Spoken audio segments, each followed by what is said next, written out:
ये काढ़ा कि कोख में पलते हुए बच्चे को मार देगा। आगे से इसकी कोख में वारिस कभी नहीं जन्मेगा। एक चम्मच से ज्यादा मत देना, उसकी माँ भी मर सकती है। हर अपराधी का अपराध करने के पीछे कोई ना कोई मकसद जरूर होता है।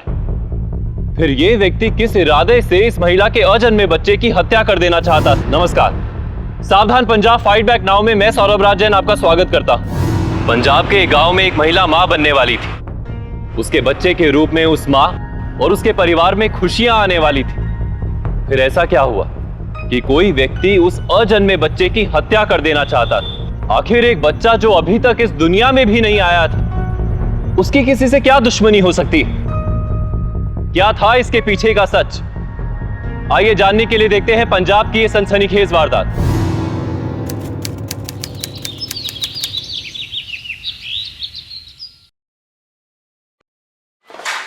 ओ गीत पुत्र, आज मैं अकेला ही नाश्ता करूंगा, बाकी सब कहाँ हैं? ओ चाचा जी, यहाँ हैं हम सब। पापा जी, दार जी अपनी छड़ी ढूंढ रहे थे। हमने बोला आपके पोते ही आपकी छड़ी हैं। दो बेटे और दो पोते। रब ने बड़े नाप तोल के मेरी अर्थी के 4 कंधे बनाए हैं, पर एक कंधा। अब दार जी सुबह सुबह से क्यों बोल रहे हैं आप? मौत तो एक दिन आनी है बेटा, पर मेरी अर्थी का चौथा कंधा जगताप नहीं, तू होगी गीत पुत्र। जगताप को मेरी अर्थी को हाथ मत लगाने देना। दार जी, मेरे देवर को ये बात बिल्कुल अच्छी नहीं लग रही। आप ताजी के लिए ऐसा क्यों सोचते हैं? करण पुत्र, तू मेरी जान है, जान।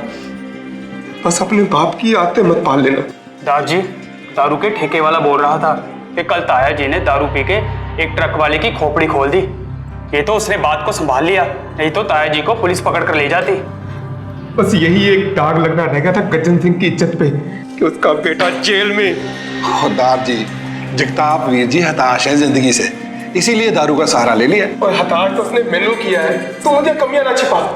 ना वो उस कर्मचारी से वो प्याता और ना वो लोट खसोट के हमें भगाती वहां से। उसने अपने पैरों पर खुद कुल्हाड़ी मारी है। दीदी दीदी दीदी दीदी दीदी निम्मी तेरे जरा भी संस्कार नहीं। पहले सबको सत श्री अकाल करती, फिर आके अपनी दीदी से लिपटती। सॉरी दीदी। लो जी, गीत दी बहन ते खुशाल जी दी साली वाला सब नु सत श्री अकाल। सत श्री अकाल जी। बस खुश रह। ओ बस मेरे पैर ना छू, मैं तो तेरी बहन से भी नहीं छुआता।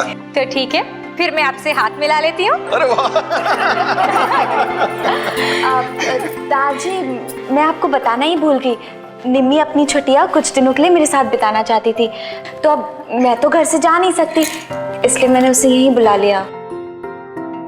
अच्छा, ये अब यहाँ रहेगी?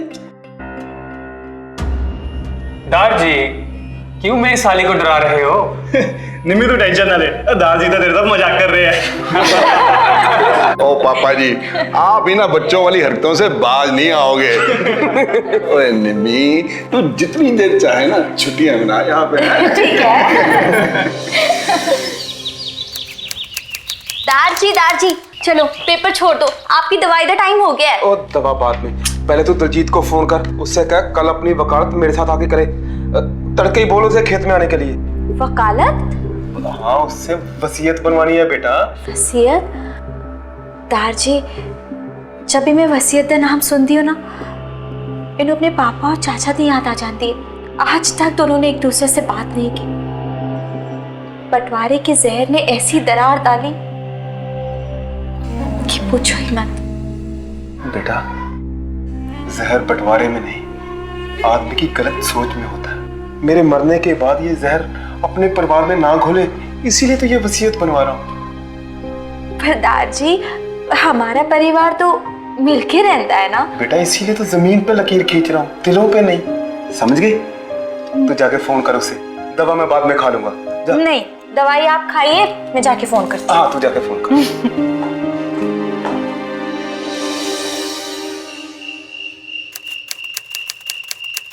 ओ गीत, और मेरा बाम तो ले आ पुत्र। ये लीजिए आपका बाम। निमी तू, तेरी दीदी कहाँ है? वो दारजी को मक्खन लगा रही है और मुझे आपको लगाने के लिए भेज दिया। मक्खन? अरे वो दारजी का सिर दबा रही है। वो क्या है ना कि आजकल के जमाने में अगर बहू सेवा करे तो ससुराल वाले तो यही कहेंगे ना कि कहीं उनकी बहू ने मक्खन तो नहीं लगा रही। और तेरी दीदी तो बहुत सेवा करती है हम सबकी। चलो तसल्ली हुई है सुनकर कि आप मेरी दीदी के बारे में अच्छा सोचते हो। तू क्या सोचती हम तेरी दीदी को प्यार नहीं करते? ओए वो तो हम सबकी बहुत लाडली है। हाय रब्बा, काश मुझे भी ऐसा ससुराल मिल जाए। ये पीठ की बाम है, आप खुद लगा लोगे? आप बोलो तो मैं लगा दूं, लेकिन आपको इसके बदले में मुझे कुछ देना पड़ेगा। वो क्या है ना कि निम्मी फ्री फंड में कोई काम नहीं करती। अरे जो चाहिए ले लियो, पहले बाम तो लगा है।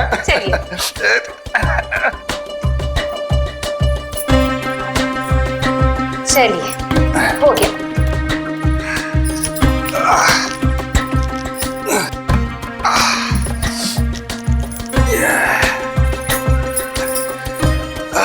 चल हो गया ना, बहुत बहुत शुक्रिया तेरी सेवा के लिए। तो दीजिए फिर सेवा का मेवा 1000 रुपए।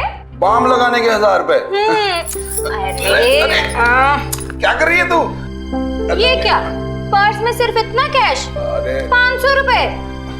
ठीक है, मैं आज इसी से काम चला लेती हूँ, पर बाकी के 500 रुपए आपकी तरफ उधार है। हाँ ये लीजिए। तेरी बात सुन।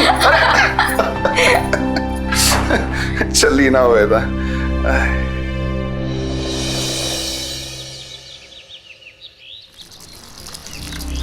दारजी, वसीयत के कागजात तो मैं तैयार करवा कर ले आऊंगा, पर आप ये सब कर क्यों रहे हैं? क्यों कर रहे हैं मतलब?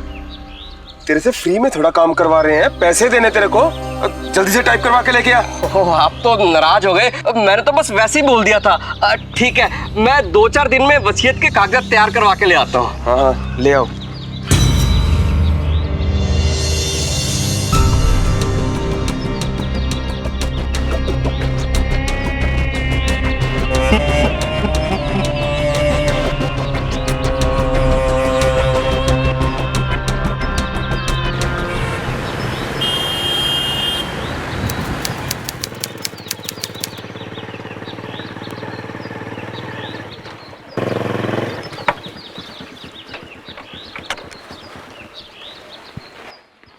सत श्री अकाल जी। सत श्री अकाल।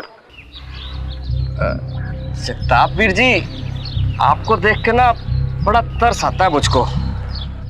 तरस आता है?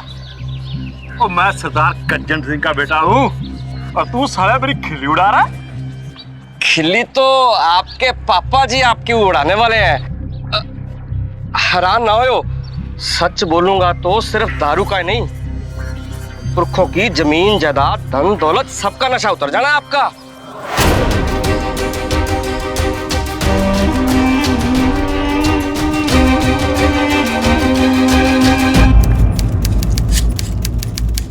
इस एल्बम में आपकी वाइफ की फोटोज बहुत कम है, लगता है आप उनसे प्यार नहीं करते। निम्मी, जो मन में आता है बोल देती है। ऐसे नहीं बोलते पुत्र, ऐसी बातें नहीं करते। सॉरी। अरे ये देखिए, ये आपके बड़े भाई साहब है ना? पापा जी बाहर निकलो। एक चंगा नहीं कीता मेरे नाल तुसी, मेरे साथ इतना बड़ा धोखा। बाहर निकलो पापा जी। ओए नशेड़ी, क्या ड्रामा लगा रखा है तूने? ड्रामा तो मेरे साथ हुआ पापा जी। मैं आपका बड़ा बेटा हूँ और जायदाद में से 85% इस छोटे प्रताप को दे दिया आपने। ओए किसने बताया तुझे वसीयत के बारे में? किसने भरे तेरे कान? कान नहीं, दिल भी भर गया था मेरा जब उस वकील ने मुझे बताया कि पापा जी की जायदाद में से सिर्फ 15% मिल रहा है। एक बात कान खुलकर सुन लीजिए पापा जी, अगर बंटवारा सही नहीं हुआ तो इसी चौखट पे जान दे दूंगा मैं। ओए चुप कर तू। ओए गीत पुत्र, फोन लगा जरा दलजीत को, पूछूं जरा मैं किससे पूछ के बताया उसने जगताप को वसीयत के बारे में। दारजी, वो जगताप वीर जी को कोई गलतफहमी हो गई है। अब मैंने उनको 15 नहीं 50% कहा था। 50%। ओए सुना?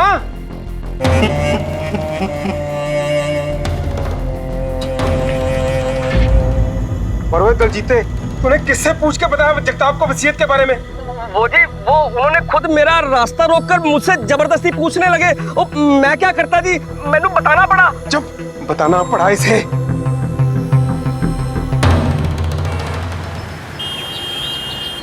अरे गीत, पराठे ला ना। ला रही हूँ। ये लीजिए निम्मी की स्पेशल लस्सी। अरे वाह वाह वाह वाह वाह वाह, थैंक यू। अरे गीत पुत्र, दाची को बोल मैं कागज बना के ले आया हूँ। जी अभी बुला के लाती हूँ। आप लीजिए ना पराठा। आप और लेंगे? ले लीजिए।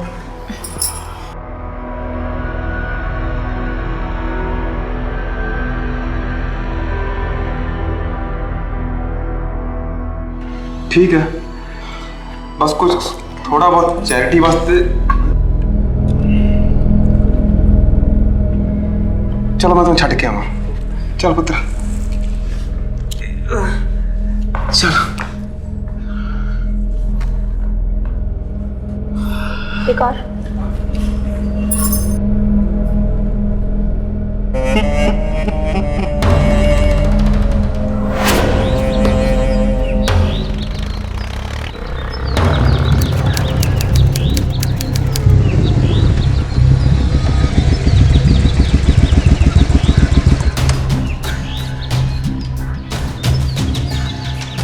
सत श्री अकाल जी।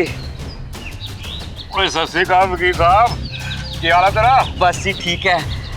जगताप वीर जी, दार जी आपको बेवकूफ बना रहे हैं। वो वसीयत आपकी आंखों में धूल झोंकने के लिए मंगवाई गई थी। असल में 15% से ज्यादा आपको कुछ नहीं मिलने वाला। कल को वसीयत पे साइन हो जाने हैं और वो पक्की हो जानी है। इसका मतलब मेरा बाप ही मुझसे धोखा कर रहा है। वैसे ना वीर जी, ये सब आपके कर्मों का नतीजा है। पहले तो दार जी की मर्जी के खिलाफ उस नाचने वाली से ब्याह किया। ये सब तो मैं आपके भले के लिए बता रहा हूँ। ये प्रताप पापा जी का बहुत चहेता बनता जा रहा है। साला बखल गाता रहता है उनको। इसका कुछ सोचना ही पड़ेगा मुझे। बेहतर ये होगा कि प्रताप वीर जी के बजाय उसके बारे में सोचें, जिसकी उंगलियों ने कल वसीयत पर साइन करनी है।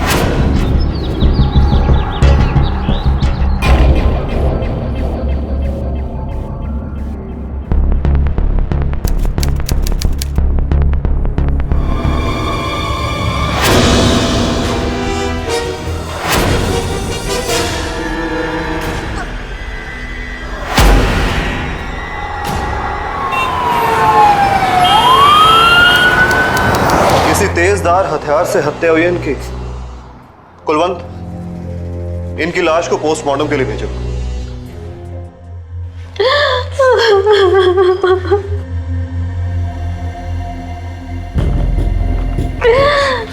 आपको किसी पे शक है? मतलब आपके परिवार की किसी के साथ कोई दुश्मनी? सर नहीं इंस्पेक्टर साहब, हमारी किसी से कोई दुश्मनी नहीं। पता नहीं किसने किस इरादे से पापा जी को मार दिया।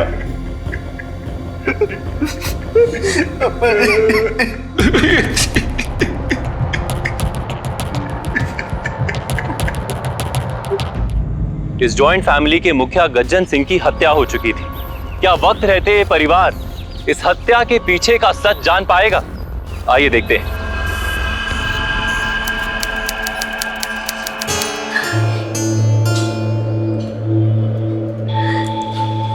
पापा जी, इतने दिनों से आपने ठीक से खाना तक नहीं खाया। ऐसे तो आपकी तबीयत खराब हो जाएगी। दीदी, आप जाकर जीजू को खाना खिलाइए। इन्हें मैं खाना खिलाती हूँ।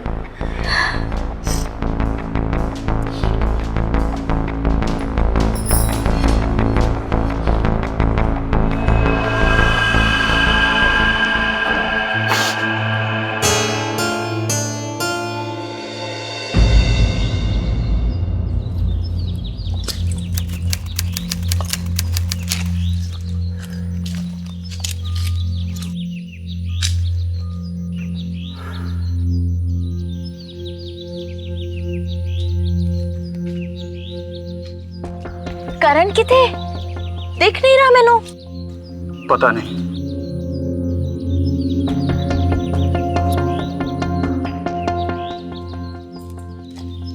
तुसी दोनों भरा तो तार जी के लाडले हैं। उनकी जमीन, उनकी खेती सब तुम दोनों ने ही तो संभालना है ना।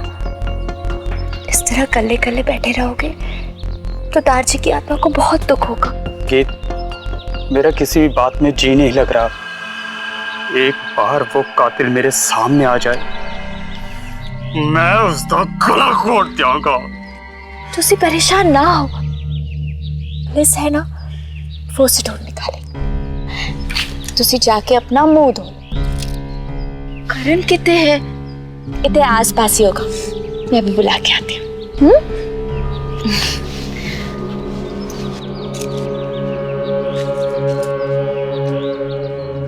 करण, करण,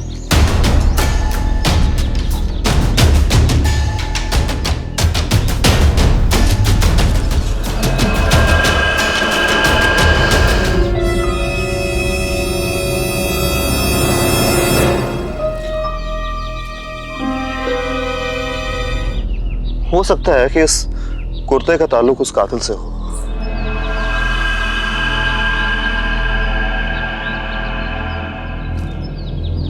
इस टेलर को थाने में जल्द से जल्द लेके आओ। जी सर।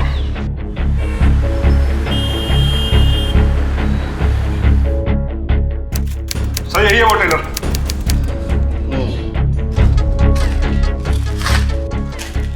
ये कुर्ता तूने सिया था?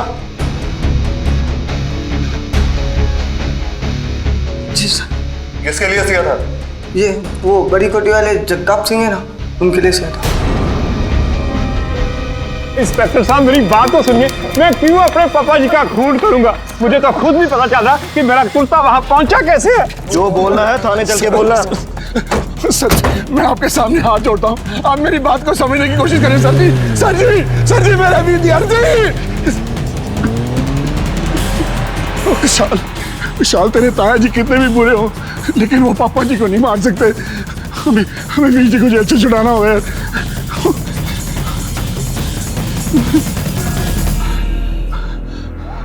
अतल जी यार, यार वीर जी को पुलिस पकड़ के ले गई है।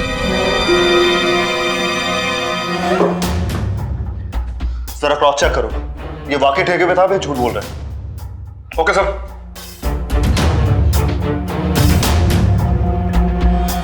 जगताप पीर को जमानत तो मैं दिला ही दूंगा, पर आप लोग दारजी को इंसाफ नहीं दिलाना चाहते।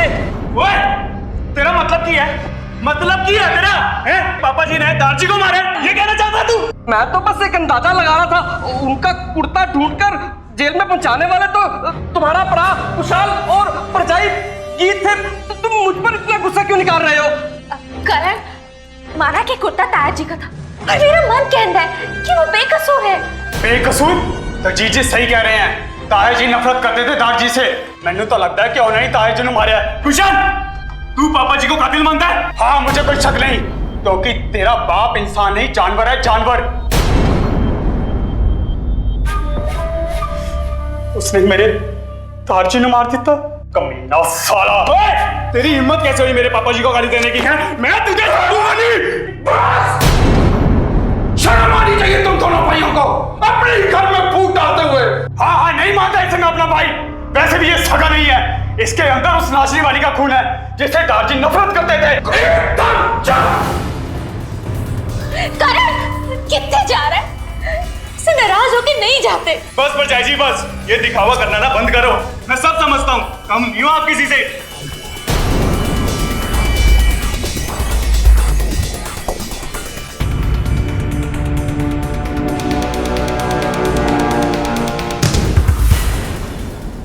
ओए ओए रब्बा, ये क्या हो गया?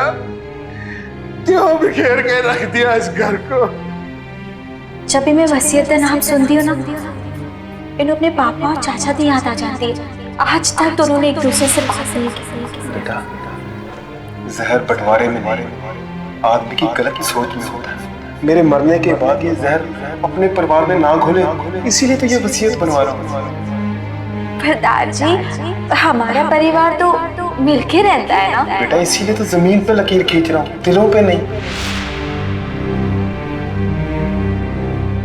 सर ठेके वाले से हमने अच्छी समय पूछताछ की। सर उसने हमें बताया कि जिस दिन दार जी का खून हुआ था ना, उस दिन देर रात तक जिताब 3 बजे तक ठेके पे ही था। ठेके पे था? Yes sir. अगर वो ठेके पे था तो खून किसने किया? खैर, तुम जगताप को बाहर लेके आओ। Yes sir. देख, फिलहाल तुझे मैं उस ठेके वाले की गवाही पे छोड़ रहा हूं, लेकिन तू पिंड से बाहर नहीं जा सकता, समझा? साइन कर। जी चल निकल।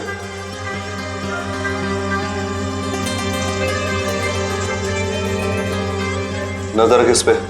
Okay sir.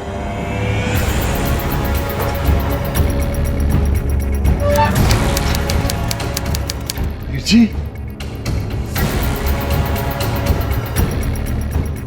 खबरदार करण, जो मेरे दारजी के कातिल को अंदर लाया तो वो मेरे भी दारजी थे। अगर पापा जी गुनहगार होते तो पुलिस उन्हें छटती नहीं। जानता हूँ तेरे पापा जी को, बड़े चालाक किस्म के आदमी है ये। कोई ना कोई दाव पेच लगा के इन्होंने अपने आप को छुड़वा लिया होगा। चिल्ला मत। दारजी नफरत करते थे इस इंसान से। ये आदमी हमारे साथ इस घर में नहीं रह सकता, समझा? वाह प्रताप वाह, क्या पढ़ाकर तैयार किया है अपने बेटे को। कि मैं भी देखता हूं मुझे इस घर से कौन निकालता है। ओ वीर जी, आप कुशल की बात का गुस्सा मत करो, मैं समझाता हूँ ना इसे। नहीं पापा जी, इनके साथ रहकर हम अपनी इज्जत नहीं घटाएंगे। ये सब के सब आपको दारजी का कातिल और मुझे कातिल का बेटा समझते हैं। अब हम इस घर में 1 मिनट भी नहीं रुकेंगे। नहीं पुत्र, ऐसी कोई बात नहीं बेटा। बस बस चाचा जी बस, आपकी हमदर्दी की और हमें कोई जरूरत नहीं है। हम खेत में जाके बरसाती में रह लेंगे, लेकिन इस कार के अंदर बिल्कुल नहीं रहेंगे। नहीं करण, ये क्या बोल। ठीक है करण, हम यहां नहीं रहेंगे, लेकिन एक बात साफ कर देता हूं, जमीन का एक टुकड़ा भी तुम्हारे नसीब में नहीं होने दूंगा। इस घर में तुम रहोगे और पापा जी की सारी जमीन मेरी होगी। दादाजी तू चुप कर छोटे, जो कहा है करके दिखाऊंगा। इसे या तो मेरी धमकी समझ या फिर मेरा पागलपन। चलो जी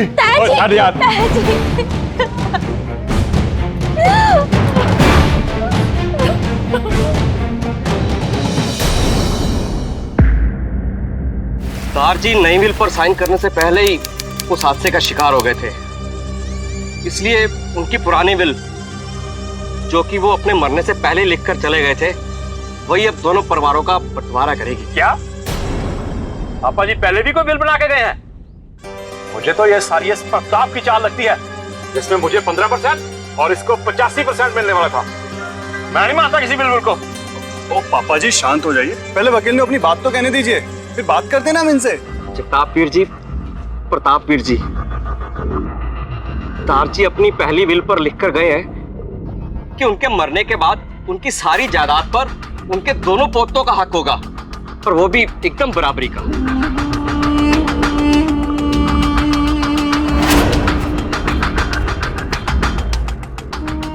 देख लिया वीर जी, पापा जी ने हम दोनों बेटों का नहीं बल्कि अपने पोतों के बारे में सोचा है।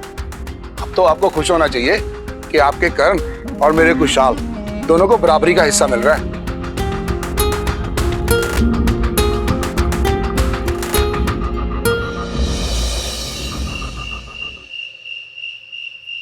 कुशल जी, बंटवारा करके सारा परिवार बिखर जाएगा, तो अनु और करण को सुलह करके साथ रहना चाहिए।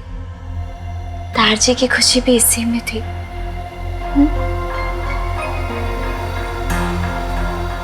अरे जीजू क्या हुआ? निम्मी, सर बहुत दर्द हो रहा है और नींद भी नहीं आ रही। लो, सर दर्द हो रहा है। अरे मेरे पास सर दर्द की बहुत अच्छी दवाई है, उसे खाते ही आपको गहरी नींद आ जाएगी। मैं वो लेकर आती हूँ। लीजिए जीजू दवाई। अब अगर रेलगाड़ी भी आपके पास से गुजर जाएगी ना, तब भी नींद नहीं खुलेगी। राइट।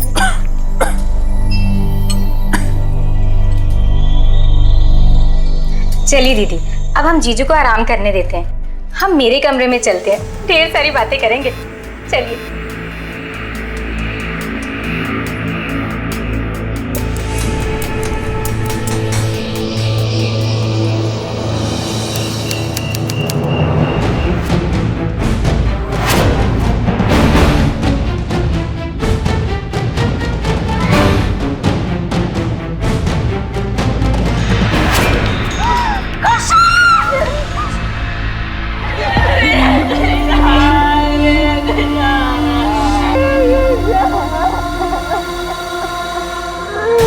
इंस्पेक्टर साहब, मेरा सुहाग छीन गया।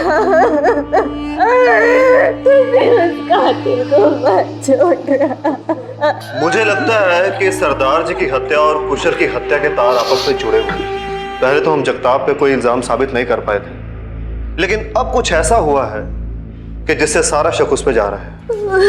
सर जी, ना तो दीदी कुछ बोलेंगी और ना ही अंकल जी, क्योंकि जो क्रिमिनल है वो इसी घर का आदमी है। तुम्हारा मतलब जगताप? जी, मैंने खुद देखा था कि वो कैसे सब लोगों को धमकी देकर गए थे। इस घर में तुम रहोगे और पापा जी की सारी जमीन मेरी होगी। जो कहा है करके दिखाऊंगा। इसे या तो मेरी धमकी समझ या फिर मेरा पागलपन। दीदी, आपका क्या कहना है प्रताप जी? कल वकील ने पापा जी की विल के बारे में बताया था, जिसमें लिखा था कि पापा ने सारी जायदाद दोनों पोतों के नाम पे कर दी। इसमें करण का कोई कसूर नहीं है सर जी। लेकिन सर जी, करण के पापा सब कुछ करण के नाम पे कराने के लिए कुछ भी कर सकते थे। उन्होंने मेरे खुशहाल को मारा होगा सर जी।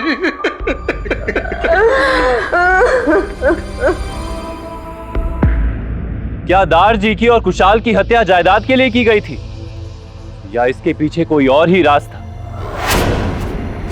कुशाल की हत्या ने मुश्किल से संभले इस परिवार को एक बार फिर से बिखेर कर रख दिया था। अब यह सवाल खड़ा हो रहा था कि अपराध का यह सिलसिला थमेगा कब, अपराधी बेनकाब कब होगा। मैंने कहा तो क्या है? बात तो सुनिए। अरे बाबूजी ने कुछ नहीं किया, छोड़ दो यार। हर बार मैं मेरी बात तो सुनिए यार। तुम्हारा यार, तुम्हारी बात तो सुनिए। बाबूजी ने कुछ नहीं किया। ओ यार बाबूजी, इंस्पेक्टर साहब मेरी बात तो सुनिए। इंस्पेक्टर साहब, चाचा जी, धूल में लट घुमाने से ना सिर्फ धूल ही उड़ती है। और मेरे पापा जी को जेल भिजवा के तुम लोगों को कुछ हासिल नहीं होने वाला। कुशल के जाने के बाद तुम लोग कंगले हो गए हो, क्योंकि दार जी की जायदाद का अकेला वारिस हूं मैं। मेरे अलावा दार जी का कोई और पोता नहीं है, समझे आप लोग?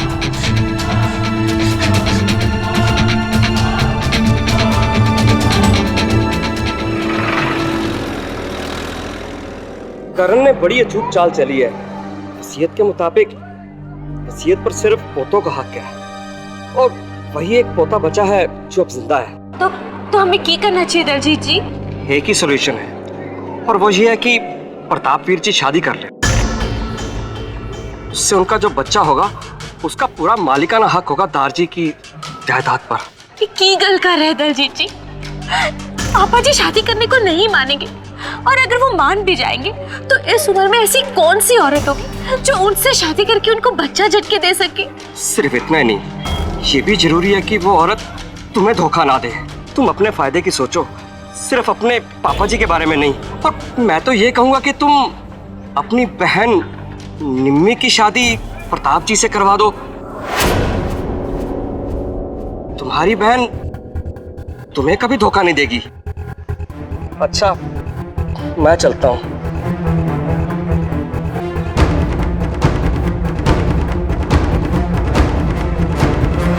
ओए पुत्र, ये तू क्या बोल रही है? मैं और निम्मी से शादी कर लूं? तुसी मेरी गल समझिए पापा जी।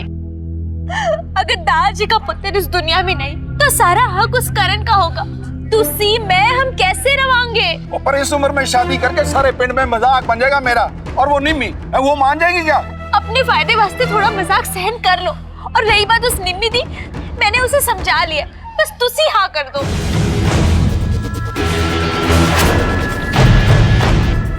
पापा जी, ये फैसला मैं आपकी वसीयत को न्याय देने के लिए कर रहा हूं। मुझे माफ कर देना। पापा जी, तुसी अपने आप को इतना गिल्टी ना समझो। तुसी जल्दी से कोर्ट से शादी की डेट निकालो और शादी रजिस्टर कराओ।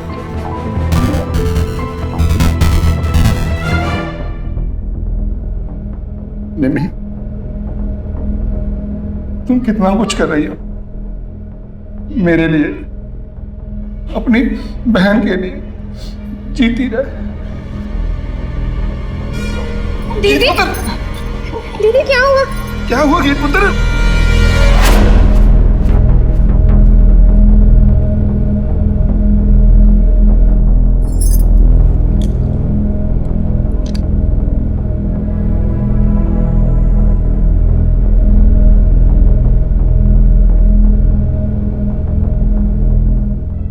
मुबारक हो, आप माँ बनने वाली हैं। ये मैं मेडिसिन लिख देती हूँ, आप ये मंगवा लीजिए और इनको टाइम टाइम पे खिलाते रहिए। Thank you doctor.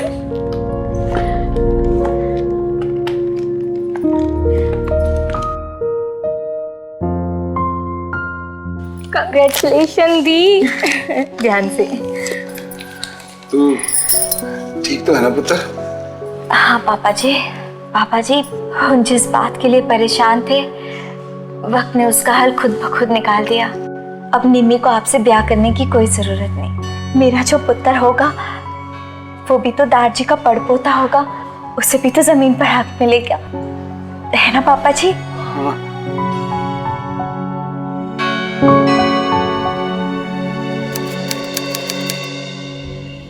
ये काढ़ा उसकी कोख में पलते हुए बच्चे को मार देगा।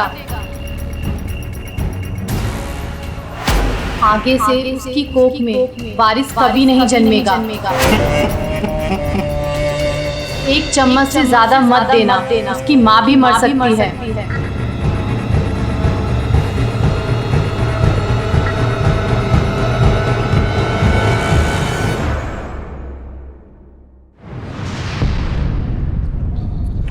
पापा जी की होया?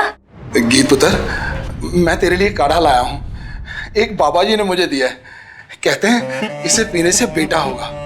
हमें तो पापा जी का पोता चाहिए, है ना?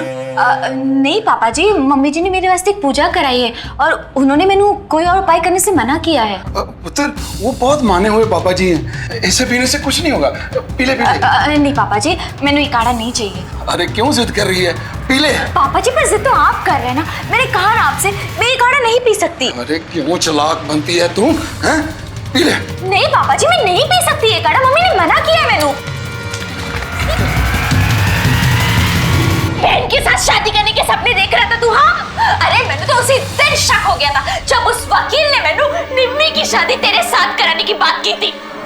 अपनी बहन निम्मी की शादी प्रताप जी से करवा दो। पहले तो मैंने वो वकील गलत लगा, पर जब मैंने पता चला कि वो सब तेरे कहने पे कर रहा है तो मैं हैरान रह गई। वाह दलजीते वाह, ये तो तूने कमाल कर दी। अब गीत की बुद्धि जरूर गुम हो जानी है। हो ना हो वो मेरी शादी निम्मी से जरूर करवाएगी, हैं? चलो ओके, रख फोन, बाद में बात करता हूँ। चाय। Thank you. अरे वाह वाह वाह वाह वाह, कितना ख्याल रखती है तू मेरा, है? फिर मैंने तेरी असलियत जाकर निम्मी को बताई और हम दोनों ने मिलकर तुझे तेरे ही जाल में फंस दिया। उसके बाद मैंने प्रेगनेंसी का नाटक किया और तेरा ये घिनौना चेहरा बेनकाब किया और तुझे इशारा दे दिया कि तू मेरी बहन के साथ शादी नहीं कर सकता है। और उसके बाद मैंने तेरे हर कदम पर नजर रखा। और जब तू उस दाई से ये काढ़ा ले रहा था ना, तब मैं तुझे देख रही थी और मैं फौरन पुलिस के पास गई ताकि तो जैसे इंसान को रंगे हाथ पकड़ा सकूं। पूरत भोली और कर्म ऐसे, अपने घिनौने इरादे के लिए तूने कौन कौन से क्राइम के जल्दी बोल। मैं निम्मी को बहुत पसंद करता था और इससे शादी करना चाहता था। मैं जानता था कि सीधे सीधे तो मेरी शादी निम्मी से नहीं हो सकती, इसलिए मैंने वकील के जरिए जगताप को भड़काया और खुद पापा जी का कत्ल करके वीर जी का कुर्ता मैंने ही खेत में डाला था।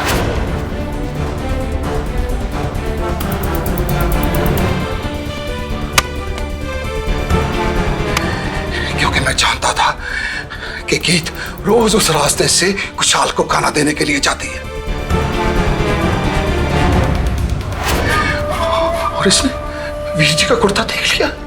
जब मैंने पापा जी को मारा तब जगताप ठेके पे ही था, तो मैंने वकील के जरिए ठेके वाले को कहलवाया कि वो थाने जाके जगताप के हक में गवाही देने से बिल्कुल ना हिचकिचाए, क्योंकि मैं उसे थाने से निकलवाकर कुछ साल के कत्ल में फंसाना चाहता था।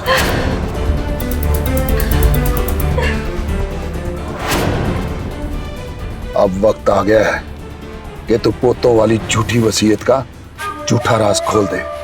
ठीक है जी। हाँ, मैंने ही कुशाल को मारा है और शक किया जगताप पे। और अब वक्त आ गया था मेरा मकसद पूरा होने का, लेकिन इन लड़कियों की चालाकी से मेरी महीनों की मेहनत पे पानी फिर गया। जरा सा भी पछतावा नहीं कि तूने की किया। कैसा बाप है तू, अरे कैसा बेटा है तू, कैसा बेटा है। एक घिनौनी वासना के लिए अपने ही बाप और अपने ही बेटे की जान ले ले। प्रताप ने अपनी घिनौनी नियत के लिए एक नहीं कई अपराध किए थे। निम्मी को अपना शिकार बनाने के लिए पहले उसने अपने पिता और फिर अपने ही बेटे दोनों की बेरहमी से हत्या कर दी। और इतना ही नहीं, लगातार षड्यंत्र रचकर उसने इन हत्याओं का आरोपी अपने बड़े भाई जगताप को बनाया। रिश्तों के बीच प्यार और भाईचारे की बजाय अपराध की ये वारदातें किसी के भी रोंगटे खड़े कर देती हैं और ये सवाल खड़ा करती हैं कि कोई कैसे अपनों के ही साथ इतना भयानक हो सकता है। झूठे सबूत और जानकारी देकर पुलिस को गुमराह करने के जुर्म में धारा 193 और धारा 203 के तहत उम्र कैद की सजा सुनाई गई। घर का डॉक्टर या लॉयर घर परिवार का बेहद ही करीबी और राजदार होता है, लेकिन लॉयर दलजीत ने उसी भरोसे को तोड़ा और सबको धोखा दिया। उसने ना सिर्फ अपने क्लाइंट से बल्कि अपने प्रोफेशन के साथ भी दगा किया। दलजीत को क्रिमिनल कॉन्स्पिरेसी के लिए आईपीसी धारा 120B के तहत 2 साल की सजा सुनाई गई और बार काउंसिल ऑफ इंडिया ने भी उसके अगेंस्ट एक्शन लेते हुए उसकी प्रैक्टिस का लाइसेंस रद्द कर दिया। पंजाब के क्रिमिनल्स को कानून के हवाले करने के लिए हम सभी पंजाब वासियों को एकजुट होना होगा ताकि पंजाब एक क्राइम फ्री स्टेट बन सके। और ये सब हमें अभी करना होगा, क्योंकि अभी नहीं तो कभी नहीं। इसी के साथ मैं सौरभ राज जैन आप सबसे विदा लेता हूं।